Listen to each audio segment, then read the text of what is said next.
Hare Krishna, everybody. Welcome back to the live studios at Radha Lane. That's right, Radha Lane. It's actually an address. You can send cards and letters if you want. Packages are also welcome. And this is the conch shell in the background. Unfortunately, it's not Krishna, it's Maya. It's the train that goes by here every once in a while to make sure that we are reminded that we don't want to go on that train. We don't want to go with Maya. Hear it? Hare Krishna. Welcome to all of you from out there in cyberspace. We have a room full of wonderful Vaishnavas here. Along with our regulars, we have Bhakta Chris and Gina from the West Coast now, once solidly situated here in this community. We have David Prostor from Dallas. We have Jayashree from Hong Kong, a regular UN, United Nations meeting here, all around Sri Sri Radha Nilamadeva, and with their wonderful devotees. Hare Krishna. It's such a nice atmosphere. Hare Krishna. And today we're going to go further into the Srimad-Bhagavatam. Tomorrow, I'll make an announcement now, and I'll make it at the end, just in case we forget. And if I do forget, somebody remind me. Okay? Tomorrow there's going to be an initiation. And Bhakta Chris, Bhakta Gina, and Bhakta Robert are going to get initiated into the Vaishnava Sampradaya. Exciting. In more ways than one. And so tomorrow, the reading is going to be at 7 o'clock instead of 6:30. Okay, don't say I didn't warn you. Okay. Now, before we read the Srimad-Bhagavatam, let us hear the wonderful, profound glorification of the Srimad-Bhagavatam by Srila Sanatana Goswami, the senior disciple of Lord Chaitanya himself. And it goes like this. It's the Srimad-Bhagavata Mahima Stotram. Sarva Shastrabdi Piyusha Sarva Vedaika Satpala Sarva Siddhanta Ratnadya Sarva Lokaika Drikprada. O nectar from the ocean of all scriptures, singular fruit of all the Vedas, rich mine of the precious gems of all conclusive truths, you are the only giver of sight to all the worlds. Sarva Bhagavata Prana Srimad Bhagavata Prabhu Kalidvandoditaditya Sri Krishna Parivartita. O life air of all the Supreme Lord's devotees, O Master Srimad Bhagavatam, you are the sun risen in the darkness of Kali. You are the exact image of Sri Krishna. Paramananda Pataya Prema Varshakshadayate Sarvada Sarvasevyaya Sri Krishnaya Namostume. I bow down to you, who are supremely blissful to read. Your every syllable pours down a flood of prema. You can always be served by everyone. You are Sri Krishna himself. Madeka Bando Matsangin Madguro Man Mahadana Man Nishtaraga Madbhagya Mad Ananda Namostute. My only friend, my constant companion, my spiritual master, my great wealth, my savior, my good fortune, my source of ecstasy, I bow down to you. Asadu sadhuta dayin adini chochata kara hadamunchagadachin mam prem narit gantayospura. O bestower of saintliness to the unsaintly, O exalter of the most fallen, please never leave me. Always appear in my heart and my voice with pure love. Om Namo Bhagavate Vasudevaya. Om Namo Bhagavate Vasudevaya. Om Namo Bhagavate Vasudevaya.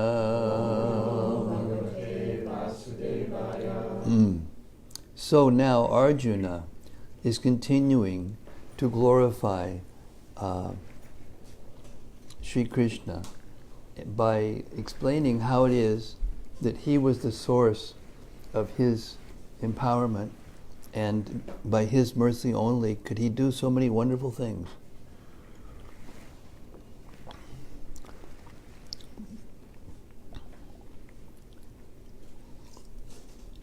He's speaking to Maharaj Yudhishthira, his elder brother, and the king.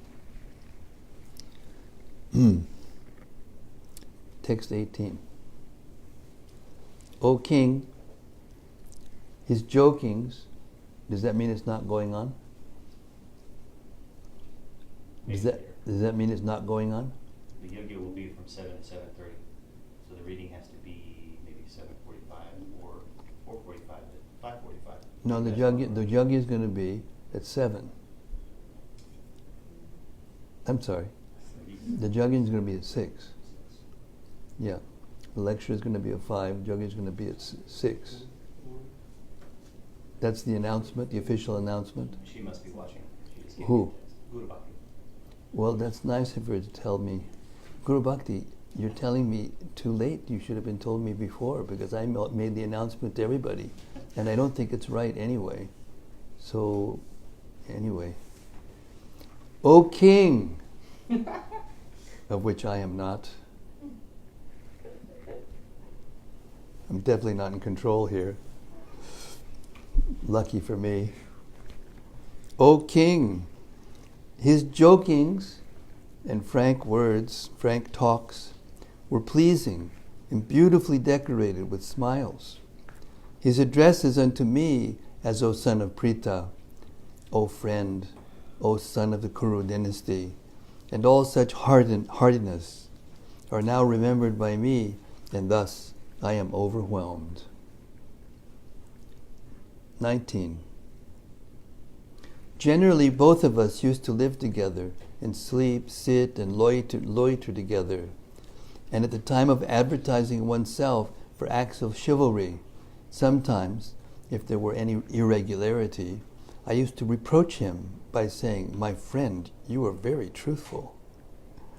Even in those hours when his value was minimized, he, being the Supreme Soul, used to tolerate all those utterings of mine, excusing me exactly as a true friend excuses his true friend, or a father excuses his son. Purport. Since the Supreme Lord Sri Krishna is all perfect, his transcendental pastimes with his pure devotees never lack anything in any respect, either as a friend, son, or lover. The Lord relishes the reproaches of friends, parents, or fiancés more than the Vedic hymns offered to him by great learned scholars and religionists in an official fashion. Text 20.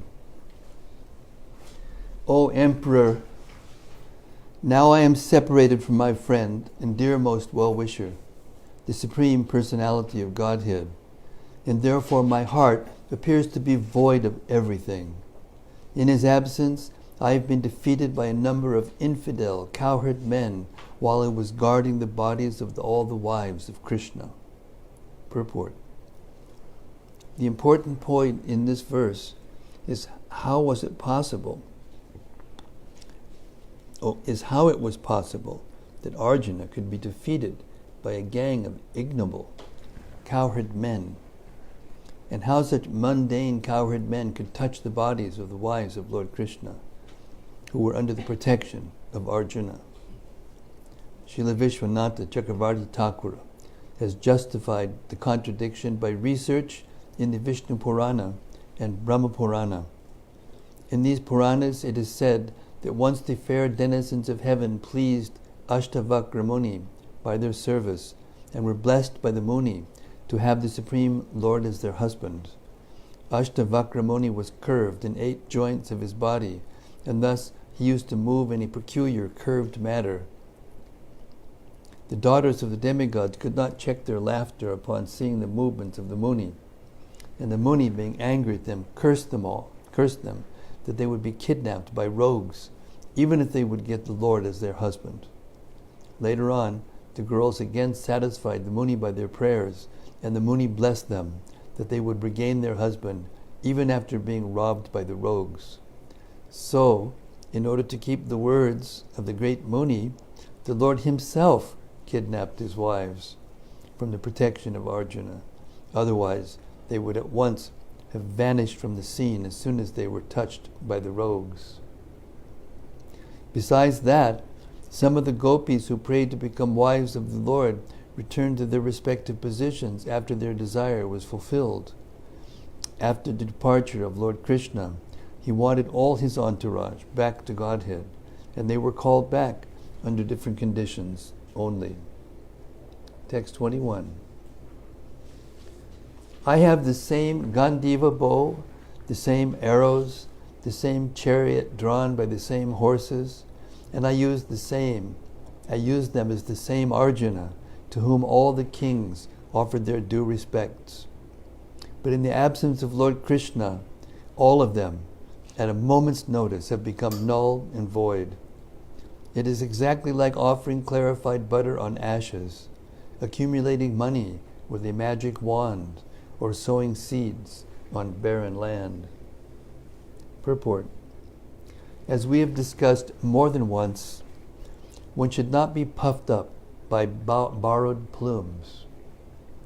All energies and powers are derived from the Supreme Source, Lord Krishna, and they act as long as he desires, and cease to function as soon as he withdraws. All electrical energies are received from the powerhouse, and as soon as the powerhouse stops supplying energy, the bulbs are of no use. In a moment's time, such energies can be generated or withdrawn by the supreme will of the Lord.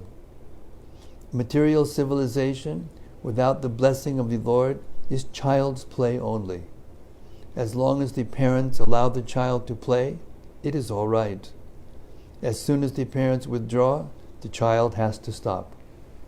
Human civilization and all activities thereof must be dovetailed with the supreme blessing of the Lord, and without his blessing, all advancement of human civilization is like a decoration on a dead body. It is said here that a dead civilization and its activities are something like clarified butter on ashes, and the accumulation of money by a magic wand, and the sowing of seeds in a barren land. Hare Krishna. Text 22 and 23. O King,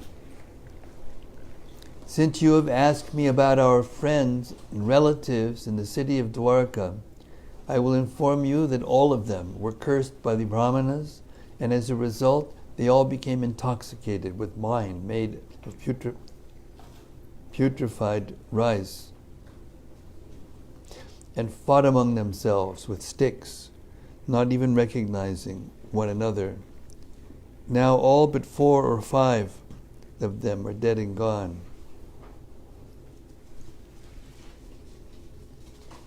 Text 24. Factually, this is all due to the supreme will of the Lord, the personality of Godhead. Sometimes people kill one another, and at other times they protect one another. Purport. According to the anthropologists, there is nature's law of struggle for existence and survival of the fittest. But they do not know that behind the law of nature is the supreme direction of the supreme personality of Godhead. In the Bhagavad Gita, it is confirmed that the law of nature is executed under the direction of the Lord. Whenever, therefore, there is peace in the world, it must be known that it is due to the good will of the Lord, And whenever there is upheaval in the world, it is also due to the supreme will of the Lord. Not a blade of grass moves without the will of the Lord. Whenever, therefore, there is disobedience of the established rules enacted by the Lord, there is war between men and nations. The surest way to the path of peace, therefore, is dovetailing everything to the established rule of the Lord. The established rule is that whatever we do, whatever we eat, whatever we sacrifice, or whatever we give in charity, must be done to the full satisfaction of the Lord. No one should do anything, eat anything, sacrifice anything, or give up or give anything in charity against the will of the Lord. Discretion is the better part of valor, and one must learn how to discriminate between actions which may be pleasing to the Lord and those which may not be pleasing to the Lord. An action is thus judged by the Lord's pleasure or displeasure. There is no room for personal whims. We must always be guided by the pleasure of the Lord. Such action is called yoga karmasu kaushalam, or actions performed which are linked with the Supreme Lord. That is the art of doing a thing perfectly. Text 25-26. O King, as in the ocean, the bigger and stronger aquatics swallow up the smaller and weaker ones, so also the Supreme Personality of Godhead, to lighten the burden of the earth, has engaged the stronger yadu to kill the weaker and the bigger yadu to kill the smaller. Purport. In the material world, the struggle for existence and the survival of the fittest are laws, because in the material world there is disparity between conditioned souls due to everyone's desire to lord it over the material resources. This very mentality of lording it over the material nature is the root cause of conditioned life. And to give facilities to such imitation lords, the illusory energy of the Lord has created a disparity between conditioned living beings by creating the stronger and the weaker in every species of life. The mentality of lording it over the material nature and the creation has naturally created a disparity, and therefore the law of struggle for existence. In the spiritual world, there is no such disparity, nor is there such a struggle for existence. In the spiritual world, there is no struggle for existence because everyone there exists eternally. There is no disparity because everyone wants to render service to the Supreme Lord, and no one wants to imitate the Lord in becoming the beneficiary. The Lord, being creator of everything, including the living beings, factually is the proprietor and enjoyer of everything that be. But in the material world, by the spell of Maya or illusion, this eternal relation with the Supreme Personality of Godhead is forgotten, and so the living being is conditioned under the law of struggle for existence and survival of the fittest. 27. Now I am attracted to those instructions imparted to me by the Personality of Godhead Govinda, because they are impregnated with instructions for relieving the burning heart in all circumstances of time and space. Purport. Herein Arjuna refers to the instruction of the Bhagavad Gita, which was imparted to him by the Lord on the battlefield of Kurukshetra. The Lord left behind him the instructions of the Bhagavad Gita not for the benefit of Arjuna alone, but also for all time and in all lands. The Bhagavad Gita, being spoken by the Supreme Personality of Godhead, is the essence of all Vedic wisdom. It is nicely presented by the Lord Himself for all who have very little time to go through the vast Vedic literatures like the Upanishads, Puranas, and Vedanta Sutras. It is put within the study of the great historical epic Mahabharata, which was especially prepared for the less intelligent class, namely the women, the laborers, and those who are worthless descendants of the Brahmanas, Kshatriyas, and higher sections of the Vaishyas. The problem which arose in the heart of Arjuna on the battlefield of Kurukshetra was solved by the teachings of the Bhagavad Gita.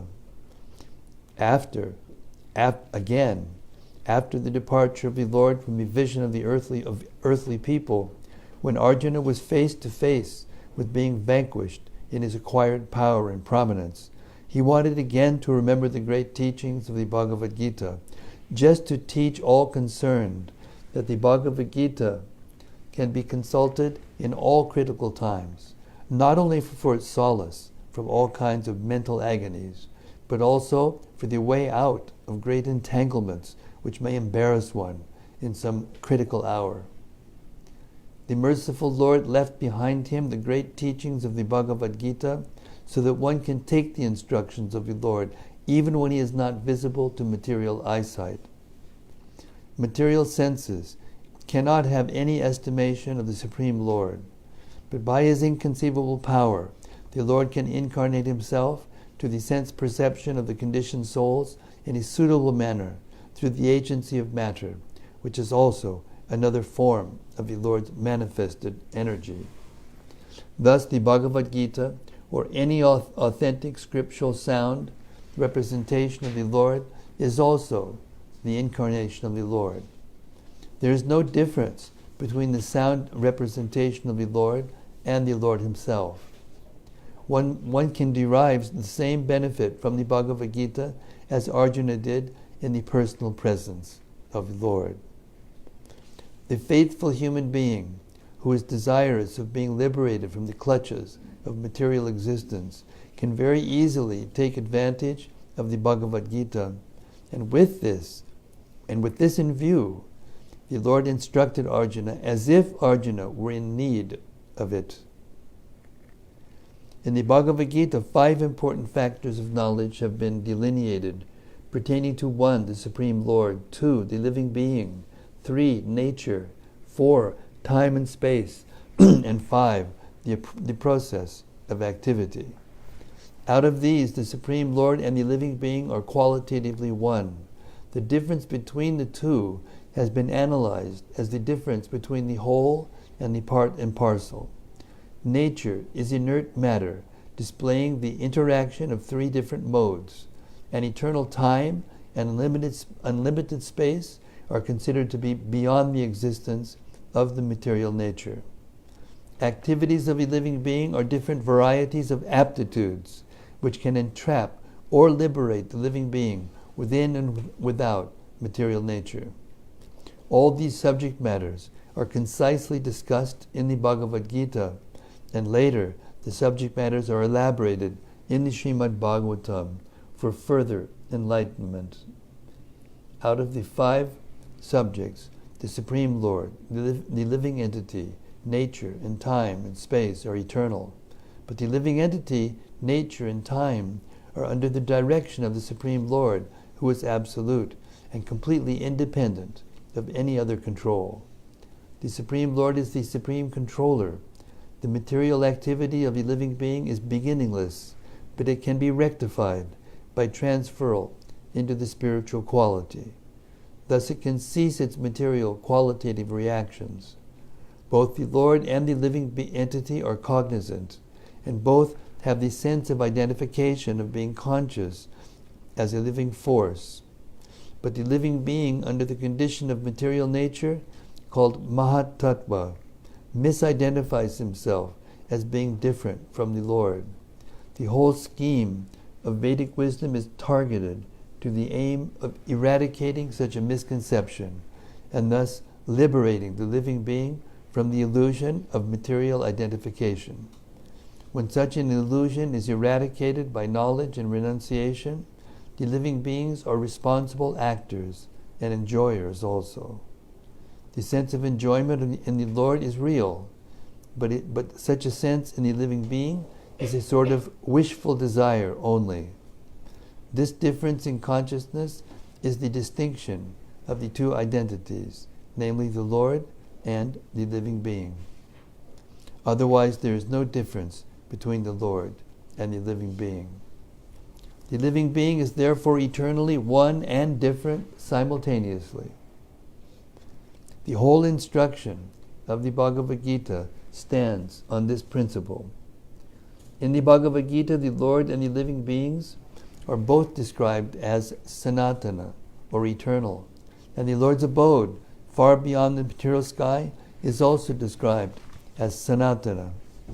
The living being is invited to live in the Sanatana existence of the Lord, and the process which can help a living being to approach the Lord's abode, where the liberated activity of the soul is exhibited, is called Sanatana Dharma. One cannot, however, reach the eternal abode of the Lord without being free from the misconception of material identification, and the Bhagavad Gita gives us the clue how to achieve this stage of perfection. The process of being liberated from the misconception of material identification is called, in different stages, fruitive activity, empiric philosophy, and devotional service, up to transcendental realization. Such transcendental realization is made possible by dovetailing all the above items in relation with the Lord. Prescribed duties of the human being, as directed in the Vedas, can gradually purify the sinful mind of the conditioned soul and raise him to the stage of knowledge. The purified stage of acquiring knowledge becomes the basis of devotional service to the Lord. As long as one is engaged in researching the solution of the problems of his life, his knowledge is called jnana, or purified knowledge. But on realizing the actual solution of life, one becomes situated in the devotional service of the Lord. The Bhagavad Gita begins with the problems of life by discriminating the soul from the elements of matter, and proves by all reason and argument that the soul is indestructible in all circumstances, and that the outer covering of matter, the body and the mind, change for another term of material existence, which is full of miseries. In the Bhagavad Gita is therefore meant for terminating all different types of miseries, and Arjuna took shelter of this great knowledge which had been imparted to him during the Kurukshetra battle. Hare Krishna. What a wonderful purport, huh? We should never... Srila Prabhupada keeps repeating this, the importance of the Bhagavad Gita all the way through the Bhagavatam and the Chaitanya Charitamrita. And in fact, the verses of the Chaitanya Charitamrita are sprinkled with verses of the Bhagavad Gita. So we should never think that we can move on from the Bhagavad Gita. Text 28. Sutta Goswami said, thus being deeply absorbed in thinking of the instructions of the Lord, which were imparted in the great intimacy of friendship, and in thinking of his lotus feet, Arjuna's mind became pacified and free from all material contamination. Purport. Since the Lord is absolute, deep meditation upon him is as good as yogic trance. The Lord is non-different from his name, form, quality, pastimes, entourage, and specific actions. Arjuna began to think of the Lord's instructions to him on the battlefield of Kurukshetra. Only those instructions began to eliminate the tinges of material contamination in the mind of Arjuna. The Lord is like the sun. The sun's appearance means immediate dissipation of darkness or ignorance, and the Lord's appearance within the mind of the devotee can at once drive away the miserable material effects. Lord Chaitanya has therefore recommended constant chanting of the holy name of the Lord for protection from all contamination of the material world. The feeling of separation from the Lord is undoubtedly painful to the devotee, but because it is in connection with the Lord, it has a specific transcendental effect which pacifies the heart. Feelings of separation are also sources of transcendental bliss, and they are never comparable to contaminated material feelings of separation. Text 29. Arjuna's constant remembrance of the lotus feet of Lord Sri Krishna rapidly increased his devotion, and as a result, all the trash in his thoughts subsided. Hare Krishna. Purport. Material desires in the mind are the trash of material contamination. By such contamination, the living being is faced with so many compatible and incompatible things that discourage the very existence of spiritual identity. Birth after birth, the conditioned soul is entrapped with so many pleasing and displeasing elements, which are all false and temporary. They accumulate due to our reactions to material desires. But when we get in touch with the transcendental Lord in his variegated energies by devotional service, the naked forms of all material desires become manifest, and the intelligence of the living being is pacified in its true color. As soon as Arjuna turned his attention towards the instructions of the Lord, as they are inculcated in the Bhagavad Gita, his true color of eternal association with the Lord became manifest, and thus he felt freed from all material contaminations. Text 30. Because of the Lord's pastimes and activities, and because of his absence, it appeared that Arjuna forgot the instructions left by the personality of Godhead. But factually, this was not the case. And again, he became Lord of his senses. Purport. A conditioned soul is enwrapped in his fruitive activities by the force of eternal time. But the Supreme Lord, when he incarnates on the earth, is not influenced by Kala or the material conception of past, present, and future. The activities of the Lord are eternal, and they are manifestations of his Atma Maya, or internal potency. All pastimes or activities of the Lord are spiritual in nature, but to the layman, they appear to be on the same level with material activities. It also appeared that Arjuna and the Lord were engaged in the battle of Kurukshetra, as the other party was also engaged. But factually, the Lord was executing his mission of incarnation and association with his eternal friend Arjuna. Therefore, such apparently material activities of Arjuna did not drive him away from his transcendental position, but on the contrary, revived his consciousness of the songs of the Lord as he sang them personally. This revival of consciousness is assured by the Lord in the Bhagavad Gita 1865 as follows: Manmana bhavamad bhakto madjaji mam namaskuru mami vaishesi satyam te pratijane priyosume sime. One should think of the Lord always. The mind should not forget him. One should become a devotee of the Lord and offer obeisances unto him. One who lives in that fashion becomes undoubtedly endowed with the blessings of the Lord by achieving the shelter of his lotus feet. There is nothing to doubt about this eternal truth. Because Arjuna was his confidential friend, the secret was disclosed to him. Arjuna had no desire to fight with his relatives, but he fought for the mission of the Lord. He was always engaged in the execution of his mission only, and therefore, after the Lord's departure, he remained in the same transcendental position, even though it appeared that he forgot all the instructions of the Bhagavad Gita. One should therefore adjust the activities of life in pace with the mission of the Lord. And by doing this, one is sure to return back home, back to Godhead. This is the highest perfection of life. I will repeat that for all of our benefit. One should therefore adjust the activities of life in pace with the mission of the Lord.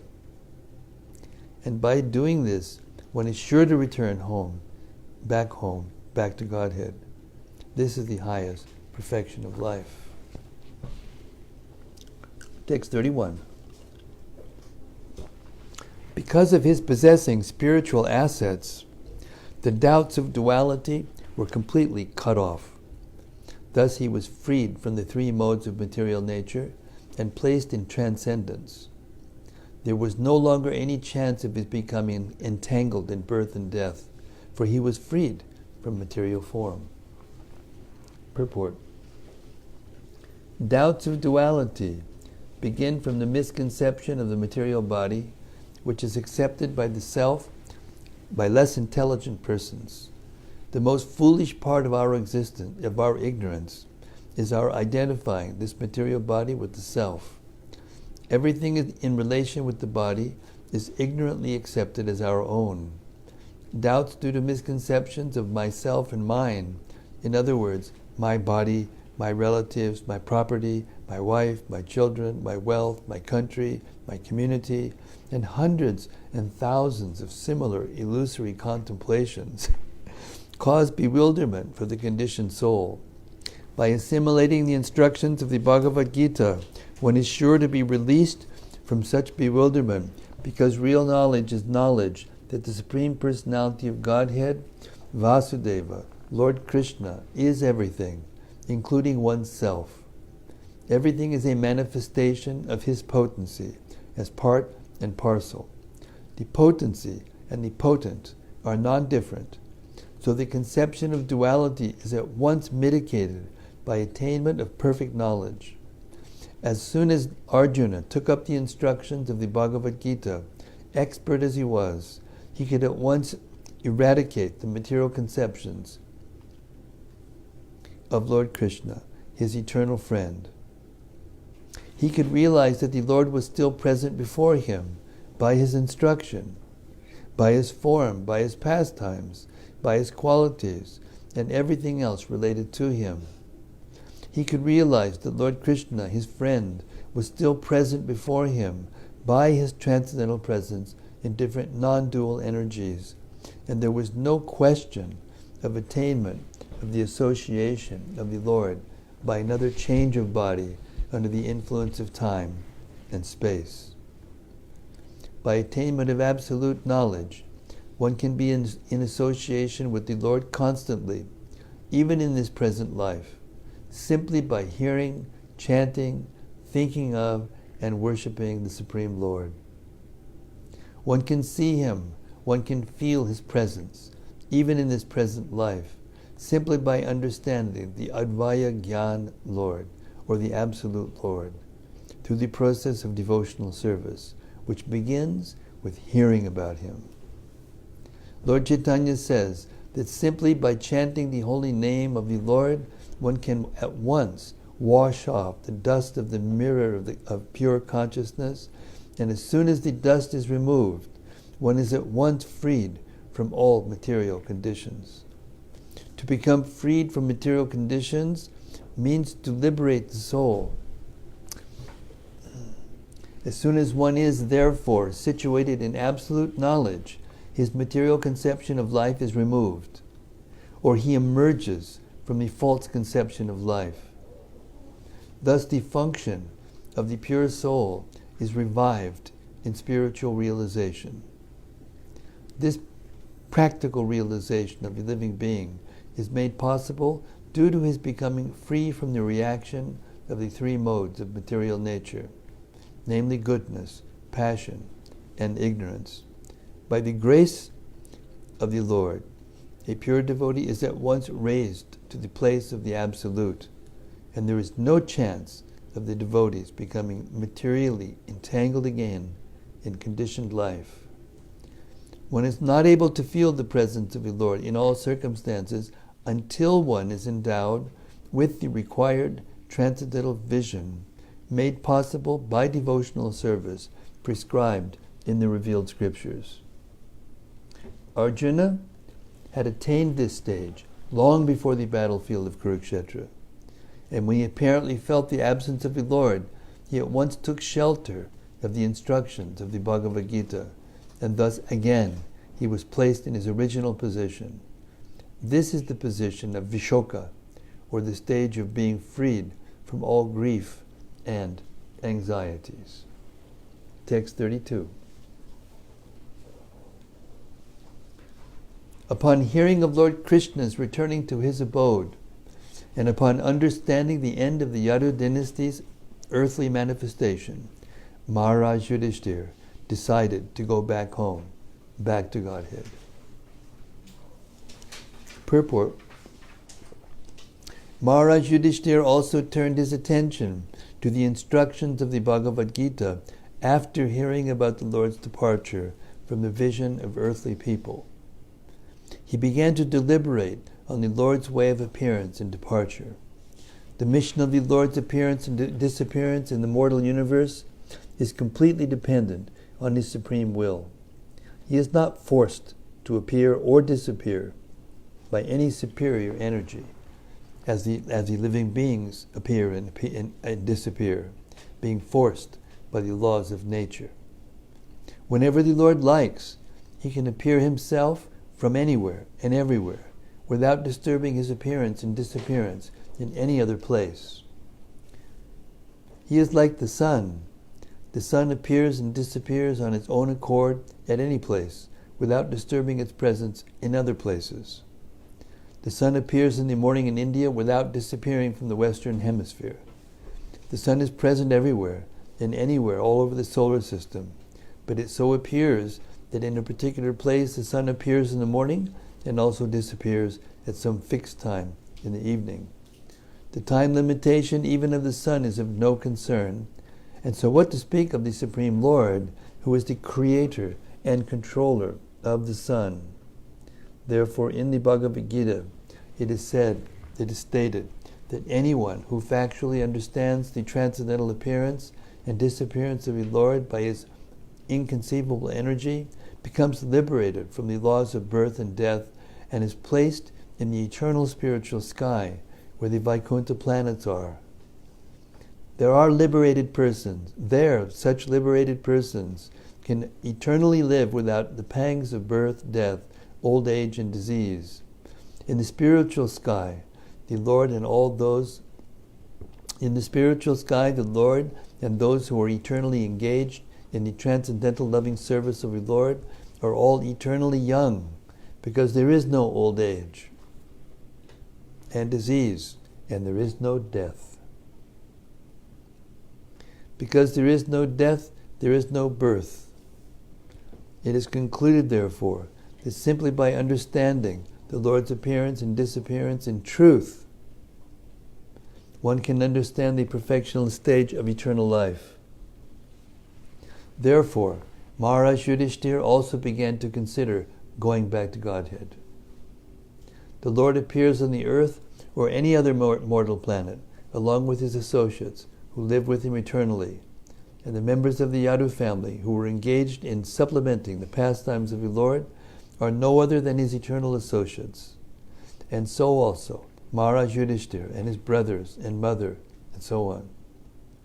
Since the appearance and disappearance of the Lord and His eternal associates are transcendental, one should not be bewildered by the external features of appearance and disappearance. 33.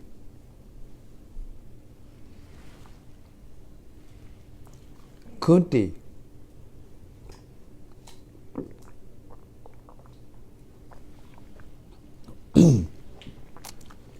After overhearing Arjuna's telling of the end of the Yadu dynasty and disappearance of Lord Krishna, engaged in the devotional service of the transcendental personality of Godhead with full attention, and thus gained release from the course of material existence. Purport. The setting of the sun does not mean the end of the sun. It means that the sun is out of our sight. Similarly, the end of the mission of the Lord on a particular planet or universe only means that he is out of our sight. The end of the Yadu dynasty also does not mean that it is annihilated. It disappears along with the Lord out of our sight. As Maharaj Yudhishthira decided to prepare to go back to Godhead, so also Kunti decided, and thus she fully engaged herself in the transcendental devotional service of the Lord, which guarantees one a passport for going back to Godhead after quitting this present material body. The beginning of devotional service to the Lord is the beginning of spiritualizing the present body, and thus an unalloyed devotee of the Lord loses all material contact in the present body. The abode of the Lord is not a myth, as is thought by the unbelievers or ignorant people, but one can reach there by any material means, but one cannot reach there by any material means like a Sputnik or a space capsule. But one can certainly reach there after leaving this present body, and one must prepare himself to go back to Godhead by practicing devotional service. That guarantees a passport for going back to Godhead, and Kunti adopted it. 34. The Supreme Unborn, Lord Sri Krishna, caused the members of the Yadu dynasty to relinquish their bodies, and thus he relieved the burden of the world. This action was like picking out a thorn with a thorn, though both are the same to the controller. Purport. Srila Vishwanath Chakravarti Thakur suggests that the rishis like Shonaka and others who were hearing Srimad-Bhagavatam from Sutta Goswami at Naimisharanya were not happy to hear about the Yadus dying in the madness of intoxication. To give them relief from this mental agony, Sutta Goswami assured them that the Lord caused the members of the Yadu dynasty to relinquish their bodies in which they had to take away the burden of the world, by which they had to take away the burden of the world. The Lord and his eternal associates appear on earth to help the administrative demigods in eradicating the burden of the world. He therefore called for some of the confidential demigods to appear in the Yadu family and serve him in his great mission. After the mission was fulfilled, the demigods, by the will of the Lord, relinquished their corporal bodies by fighting amongst themselves in the madness of intoxication. The demigods are accustomed to drinking the somarasa beverage, and therefore the drinking of wine and intoxication are not unknown to them.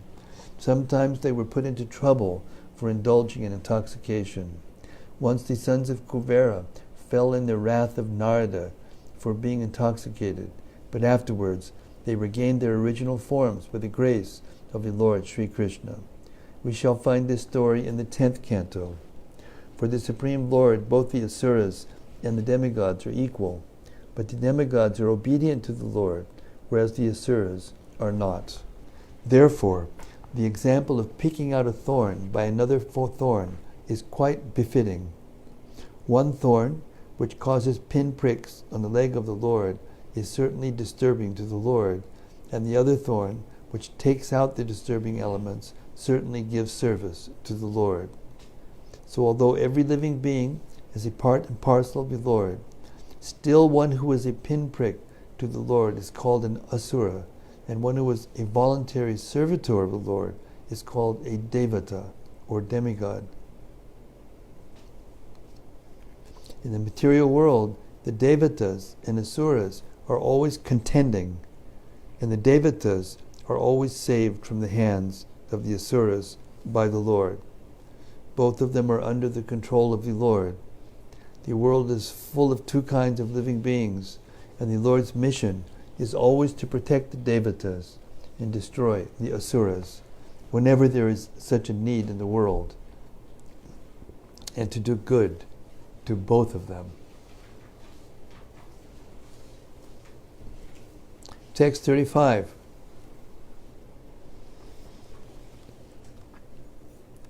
The Supreme Lord relinquished the body which he had manifested to diminish the burden of the earth. Just like a magician, he relinquishes one body to accept different ones, like the fish incarnation and others. Purport.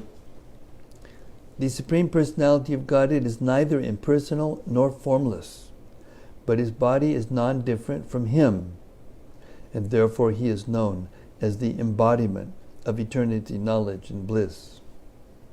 In the Brihad Vaishnava Tantra, it is clearly mentioned that anyone who considers the form of Lord Krishna to be made of material energy must be ostracized by all means.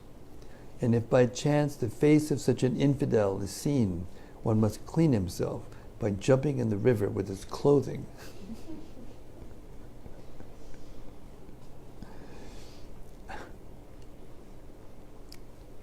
The Lord is described as Amrita, or deathless, because he has no material body. Under the circumstances, the Lord's dying or quitting his body is like the jugglery of a magician.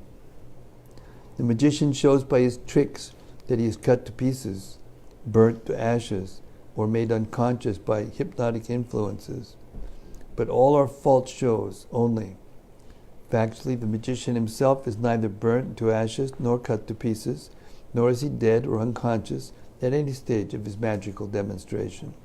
Similarly, the Lord has his eternal forms of unlimited variety, of which the fish incarnation, as was exhibited within this universe, is also one. Because there are innumerable universes, somewhere or other, the fish incarnation must be manifesting his pastimes without cessation. In this verse, the particular word date, eternally accepted, and the word ditva, accepted for the occasion, is used. The idea is that the Lord does not create the fish incarnation. He eternally has such a form, and the appearance and disappearance of such an incarnation serves particular purposes. In the Bhagavad Gita 7:24 and 25, the Lord says, "The impersonalists think that I have no form, that I am formless, and that at present I have accepted a form to serve a purpose, and now I am manifested." But such speculators are factually without sharp intelligence. Though they may be good scholars in the Vedic literatures, they are practically ignorant of my inconceivable energies and my eternal forms of personality. The reason is that I reserve the power of not being exposed to the non-devotees by my mystic curtain. The less intelligent fools are therefore unaware of my eternal form, which is never to be vanquished and is unborn. In the Padma Purana it is said that those who are envious and always angry at the Lord are unfit to know the actual and eternal form of the Lord. In the Bhagavatam also, it is said that the Lord appeared like a thunderbolt to those who were wrestlers. Shishupala, at the time of being killed by the Lord, could not see him as Krishna, being dazzled by the glare of the Brahmajyoti. Therefore, the temporary manifestation of the Lord as a thunderbolt to the wrestlers appointed by Kamsa, or the glaring appearance of the Lord before Shishupala, was relinquished by the Lord. But the Lord, as a magician, is eternally existent and is never vanquished in any circumstance.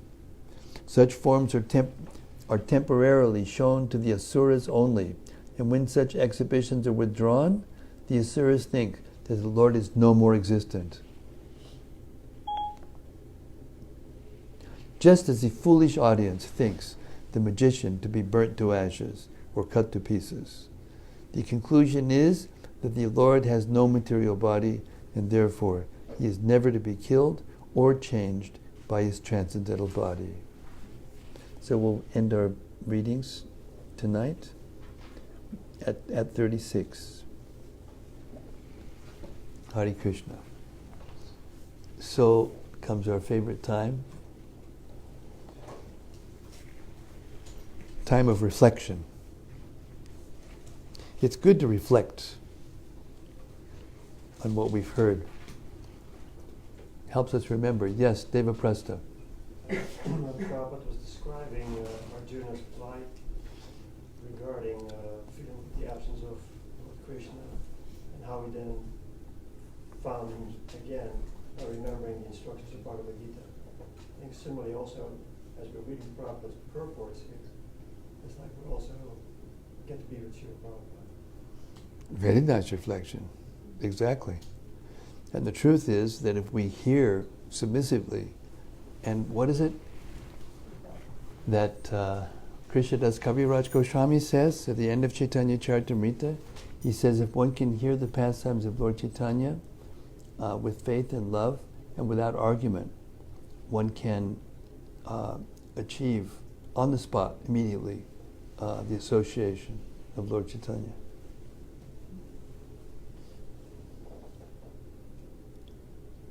Yes. Rati, she's still around. Okay, Haribol. We miss you, Rati. We're all thinking about you. Dear Srila Guru Maharaj, thank you very much for your wonderful daily delivery of this exalted transcendental knowledge.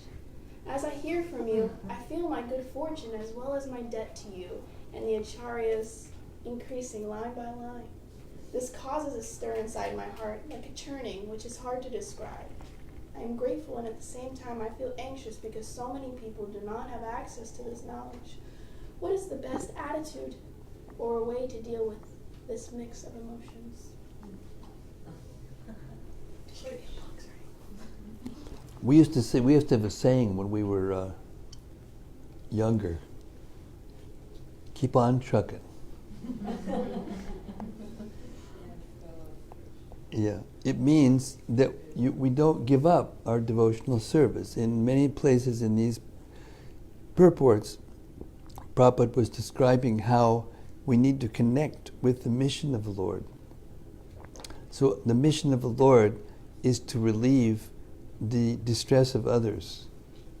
So if we train our mind to think always of the benefit of others and act accordingly, then our distress goes away, and not only does our stress goes away, the bliss of our real identity and our real life becomes manifest. And automatically, just like when light is there, then there's no darkness in the room. You turn on the light switch and there's no darkness in the room. So as soon as we actually connect with the mission of the Lord, as soon as we act, think, feel, and will, and act according to the mission of the Lord, to spread the glories of the Lord, to increase the glories of the Lord in human society, then we become established on the transcendental plane. And then there's no grief for us anymore. Even if there may be still things happening in the material world, because things happen in the material world.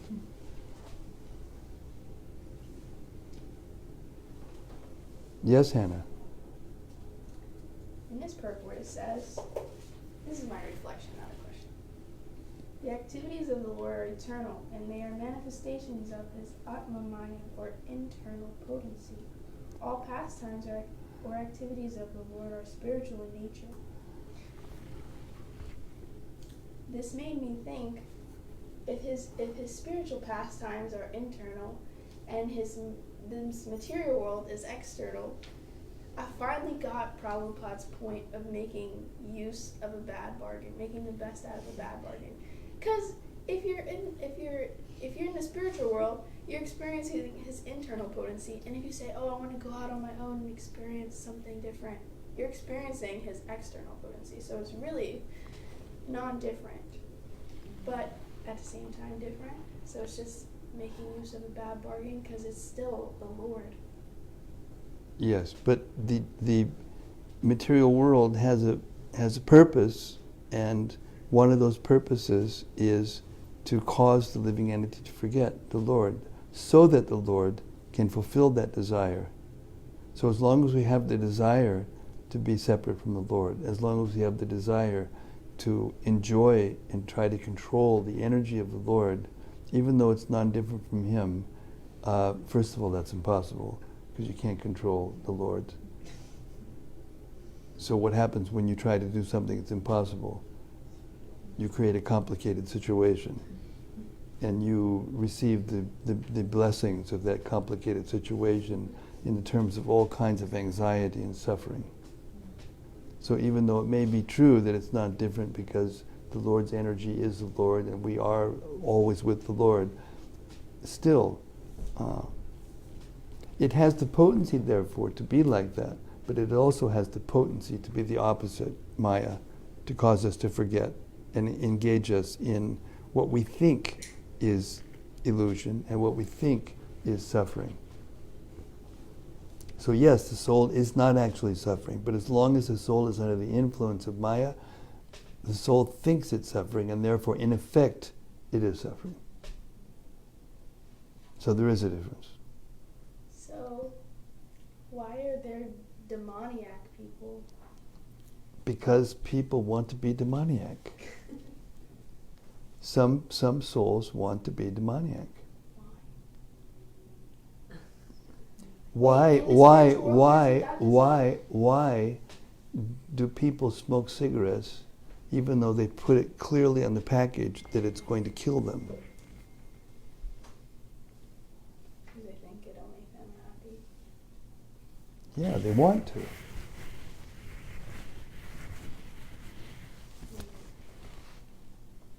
They don't care.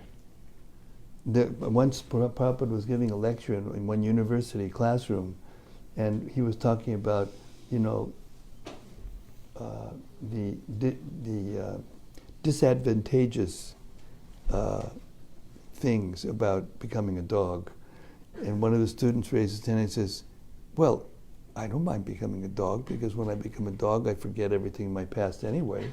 So it doesn't make any difference, and I don't have to work. I could just laze around all the time and get my belly scratched by my master.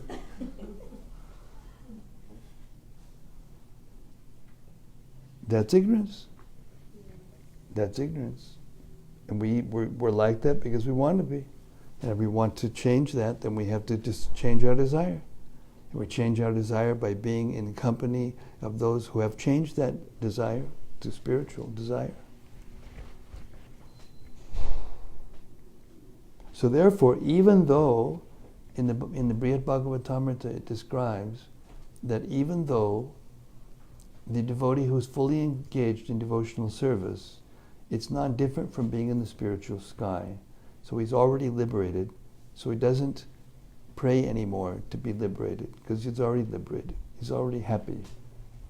Just like Prahlad Maharaj, Lord, I'm happy. Please don't ask me for a benediction, because I was born in a demoniac family, and God knows what I'll ask for and how it'll affect me. So,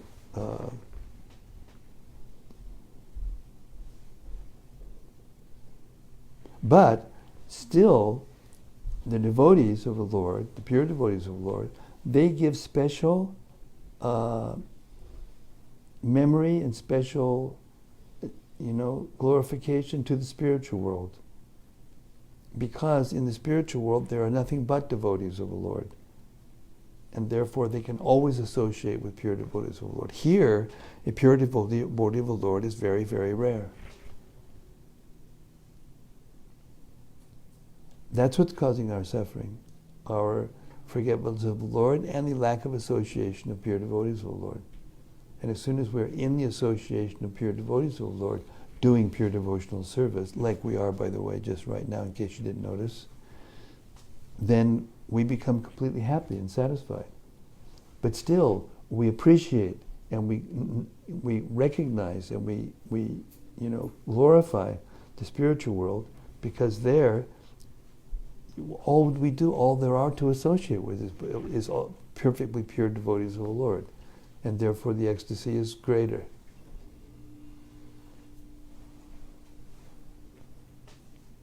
Yes, Sarva. To serve the mission of the Lord, some selfish devotees To serve the mission of the Lord, some selfish devotees preach and even initiate disciples. preach and even initiate disciples Take some of their karma.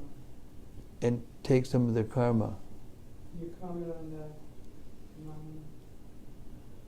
I'm not getting the question. He said unselfish, not selfish. He said unselfish. That's what he said. No, repeat it again, because he didn't make it clear. Say it again. preacher the preacher who accepts disciples, who accepts disciples, it's said that it sometimes absorbs, not sometimes, always. Yeah. So can you comment on the mood or the sacrifices involved in that? Can I comment on the mood or the sacrifice that is involved in that? Yeah, I will comment something.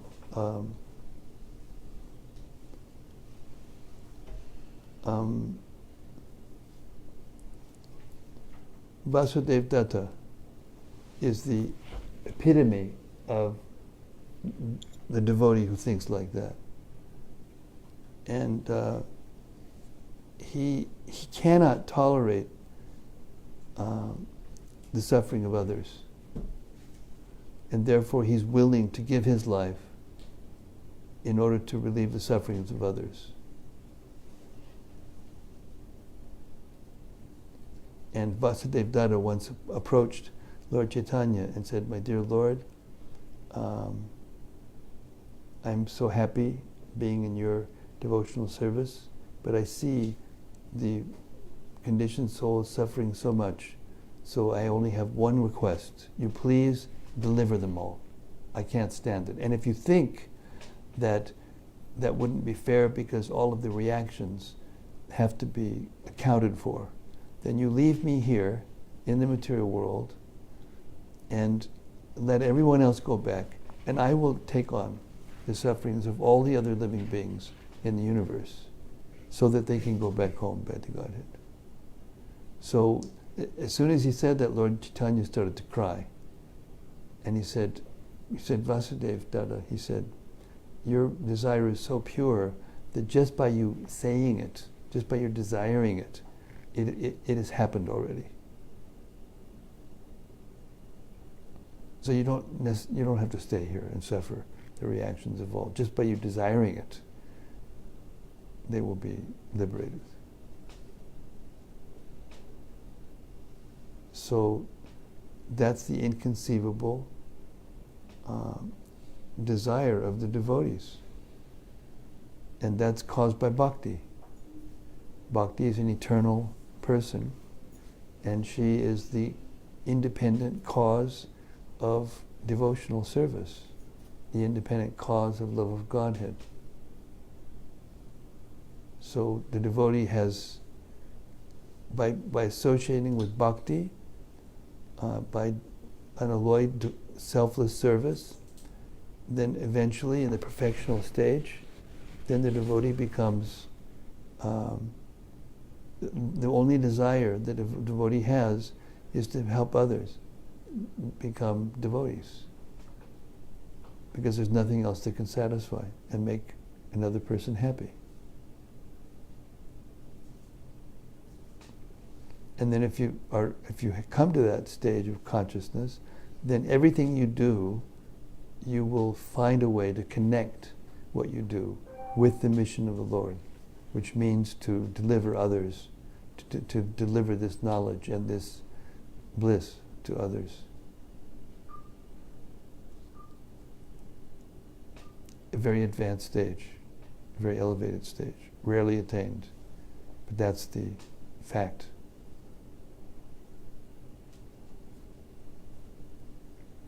Is that something? Yeah. Something you want to add? I heard that sometimes when a guru initiates, He heard that sometimes the guru initiates. Maybe something like an elbow injury or something. Like a what? I'm sorry, I didn't hear. Like an elbow injury. Like an elbow injury?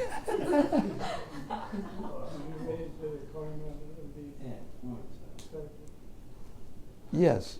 The spiritual master receives the reactions of the initiated disciples' past karma.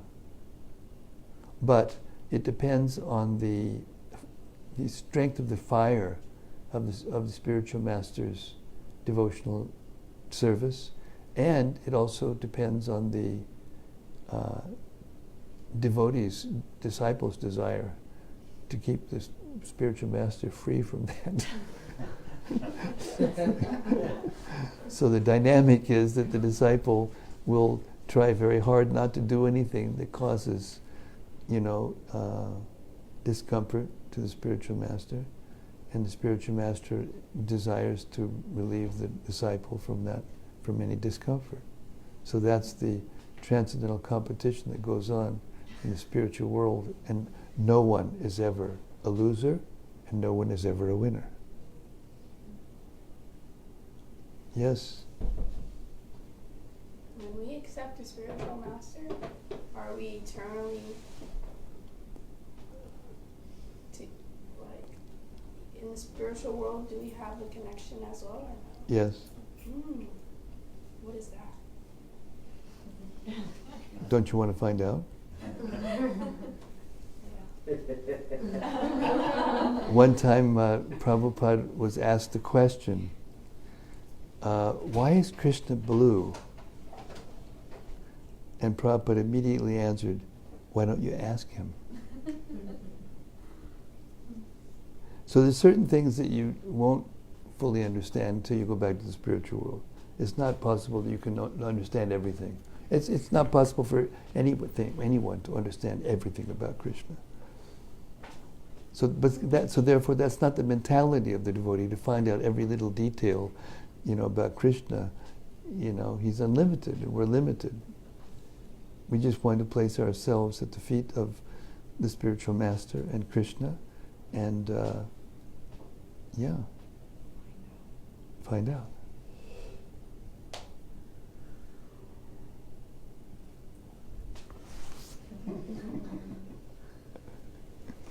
Okay, Hare Krishna. Srila Prabhupada ki jai. Srimad-Bhagavatam ki jai. Samaveda Bhakta Vrinda ki jai. All glories to the assembled devotees. Thank you. I'm just getting a reminder. But now we have this, message from Guru Bhakti, who's actually the organizer of things around here. At least, yes. Tomorrow, the Sunday feast is normally at 5:30. And that's the consideration, that most people will be there at 5 and not 5. The lecture starts at 6 usually. Oh, the lecture, I thought the lecture started at 5. Oh, the lecture starts at 6. Kirtan starts at 5 to 5:30, Arti Kirtan, and the lecture starts at 6. The lecture starts at 6, so then... They've made the announcement on both the previous temple announcements and the one that came out just a few days ago, that Sunday feast, August 19th, 5 p.m. initiation. And it's on the previous one as well. So 5 p.m. Now the lesson is not to listen to your mind at what you think it is, but to listen to the authority, and then you'll be clear. So that is how we will act. We will have the initiation at 5, the initiation lecture will be at 5, and then the fire sacrifice will be in Granga Hall at 6, and we'll be back here at 7 for our nightly reading of the Srimad-Bhagavatam. Hare Krishna. Srila Prabhupada ki jai. Thank you very much. Hare Bol.